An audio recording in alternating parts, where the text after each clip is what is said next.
தமிழ் சினிமால இப்ப நம்ம நெறைய பாடல்கள ரசிச்சுட்டு இருக்கோம். என்னதான் இப்ப வர புது பாடல்கள் ரொம்ப சூப்பராவே இருந்தாலும், பழைய பாடல்களுக்கு இருக்கக்கூடிய அழகில் இப்ப இருக்கிறது கொஞ்சம் கம்மியா தான் இருக்கு. தன்னோட குரலால நம்ம எல்லாரையுமே ரொம்பவே வசியப்படுத்தின பழம்பெரும் பாடகி பி. சுசீலா கிட்ட எங்க செய்தியாளர் ஷைலஜா நடத்தின ஒரு இடல வாங்க பார்க்கலாம். இருக்கீங்க மேம். நல்லா இருக்கேம்மா. ரொம்ப சந்தோஷம். ஓகே. நீங்க ரொம்ப ரேரா தான் ஈவென்ட்ஸ் உங்களுக்கு ரொம்ப பிடிச்சிருந்தா வருவீங்க. இந்த ஈவென்ட்டுக்கு மெயினா எது உங்களை வரவழைச்சது? ஏன்னா சின்னப்பதேவர் படங்கள் எல்லாமே நான் பாடியிருக்கேன். அதனால் நம்ம கடமை அவர் நூற்றாண்டு விழாக்கு வரணுங்கிறதுக்காக தான் நான் பார்த்துட்டு இன்னொரு ஃபங்க்ஷனுக்கு போனேன். இப்போ இருக்கிற சிங்கர்ஸை நீங்கள் எந்த அளவுக்கு மேம் அப்சர்வ் பண்ணுறீங்க? உங்கள் காலத்துக்கும் இந்த காலத்துக்கும் நீங்கள் ஒரு இன்ஸ்பிரேஷனாக இருக்கீங்க எல்லாருக்குமே.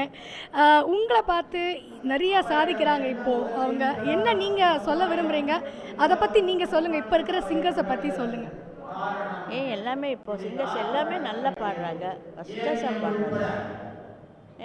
நீங்கள் சொல்கிறீங்களே உங்கள் பாட்டெல்லாம் அவங்க வழிகாட்டு.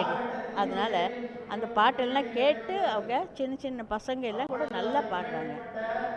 மேம், நீங்கள் உங்களை மாதிரி வர விரும்புகிறவங்களுக்கு என்ன சொல்லுவீங்க? நீங்கள் உங்கள் கெரியரில் நிறையா பார்த்தீங்கன்னா சந்திச்சிருக்கீங்க.